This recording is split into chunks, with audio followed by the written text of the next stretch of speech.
22nd of June, 1839. It's been more than a month since my last entry. After the event inside the underground chamber in Algeria, Professor Herbert insisted I return to England. He said he didn't want to risk forfeiting the entire expedition lest I took a turn for the worse. An excessive decision, in retrospect, but I'm glad it turned out that way. I found my journal this morning in the haphazard collection of things brought home from Africa. Next to it lay the broken stone orb wrapped in cloth. I tried to assemble it, but couldn't. The pieces wouldn't fit together, as if they weren't from the same object. Could I have imagined it all? Was there ever a complete orb?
June 1839. I feel the need to continue this journal, even though it was intended for my journey to Africa. This must be something very important. I just know it. I've taken it upon myself to piece the orb back together, but it's been more difficult than one might think. The pieces are behaving strangely. They seem to change color, shape, and texture, but ever so slightly. Yesterday, I took careful measurements and notated any significant markings. Today, I confirmed my suspicions. They were changing. I was terrified and rushed off to see the finest geologist in London, Sir William Smith. I approached the subject with care and we discussed how rocks change form. He told me about the nature of glass, how it eventually collapses on itself, like ice slowly melting over the course of centuries. Smith eased my mind a bit, but I can't escape the feeling that these shards have otherworldly properties.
training room? Will it take us to the inner sanctum?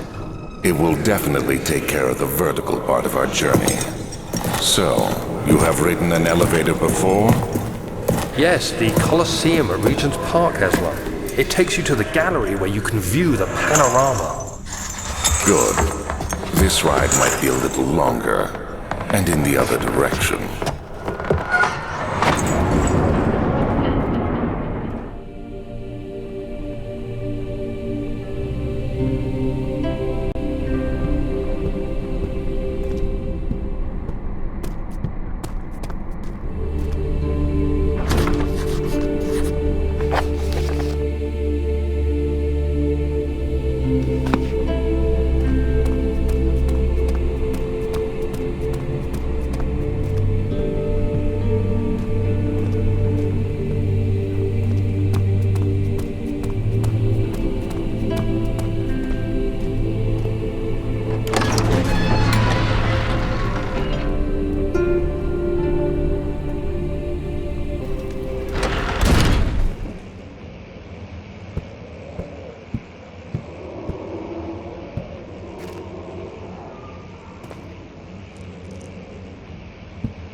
Let's see what you have to offer.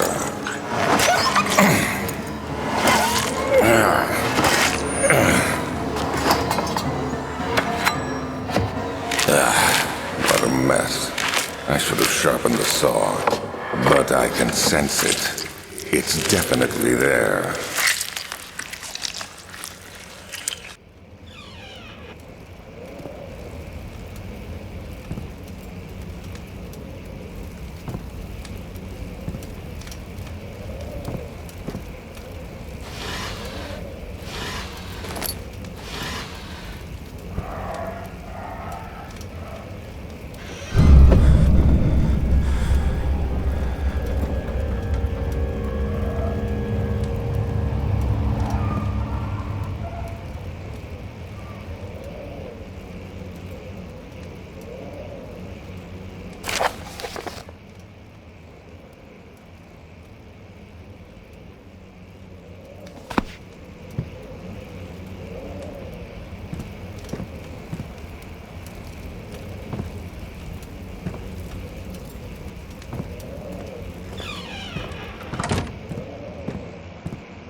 2nd of July, 1839.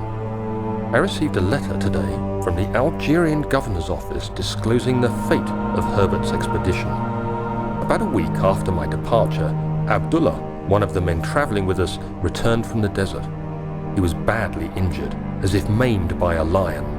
The man rambled deliriously about the expedition being attacked by something horrible. The French quickly dispatched a search party to look for the expedition. After searching for days, they found the camp abandoned without any trace of Herbert or his men. Tomorrow, I'll retrieve the things they recovered from Herbert's tent at the customs house. I don't know what to make of it, but I'm worried for him.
Third of July, 1839. Today I picked up Herbert's things at the customs house. I dug through the trove of documents he had carried and found a log detailing the expedition.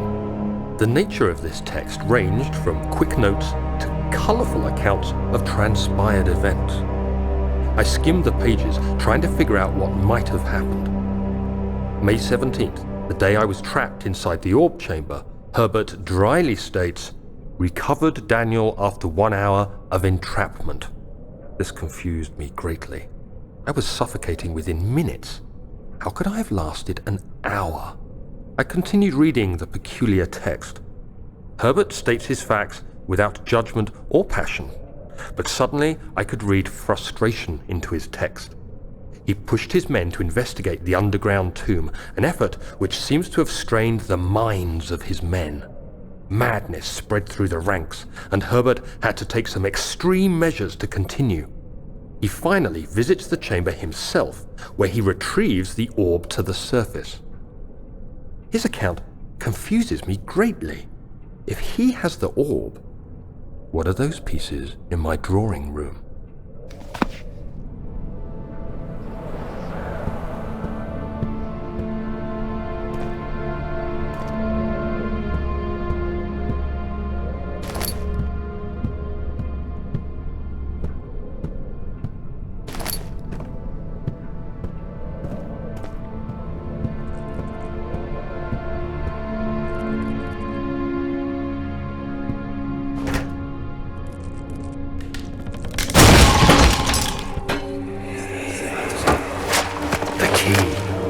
Please, let it be here.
4th of July, 1839. It's done!